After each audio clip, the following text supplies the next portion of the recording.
ഒരു മരം കടപുഴകി വീണപ്പോൾ ഇരുട്ടിലായി മൺട്രോത്തുരുത്ത്. കഴിഞ്ഞ ദിവസം വൈകിട്ടുണ്ടായ കാറ്റിലും മഴയിലും കിഴക്കേക്കല്ലട കൊടുവിള പള്ളിക്ക് സമീപം സ്വകാര്യ ഭൂമിയിൽ നിന്ന മരം കടപുഴകി വീണ് തകർന്നത് 6 വൈദ്യുതി പോസ്റ്റുകളാണ്. ഇതോടെ മൺട്രോത്തുരുത്ത് ഗ്രാമപഞ്ചായത്ത് മൊത്തത്തിൽ ഇരുട്ടിലായി. കഴിഞ്ഞ ദിവസം വൈകിട്ട് 5:30 ആഞ്ഞു വീശിയ കാറ്റിലും മഴയിലും പ്രദേശത്തെ സ്വകാര്യ ഭൂമിയിൽ നിന്ന മരം വൈദ്യുതി കമ്പികൾക്ക് മുകളിലേക്ക് കടപുഴകി വീഴുകയായിരുന്നു. ജില്ലയിലെ ടൂറിസ്റ്റ് കേന്ദ്രമായ മൺട്രോത്തുരുത്തിലേക്ക് പോകുന്ന ഏക വഴിയാണിത്.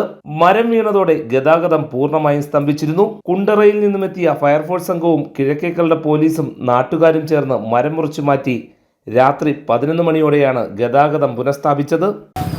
ഒരു 5:30 കഴിഞ്ഞ് 5:45 സമയത്താണ് ഉഗ്ര കാറ്റും മഴയും വന്ന് അത് ഒടിഞ്ഞു, തീന്നങ്ങ് ഒടിഞ്ഞു. ഒരു വലിയ അപകടം ഉണ്ടാണ്ട് വണ്ടി അങ്ങ് മാറ്റി. അല്ലെങ്കിൽ ഭയങ്കര അപകടം വന്നതിനാണ് വണ്ടീൻ്റെ പുറത്ത് വീഴത്തേയുള്ളത്. പിന്നെ മൊത്തം അങ്ങ് ബ്ലോക്കായി. ഭയങ്കര കാറ്റായിരുന്നു. ഇല്ല മരമൊക്കെ അടിച്ചോടിക്കുന്നില്ല. ഒരുപാട് സമയം നിന്ന് കാറ്റാണ്.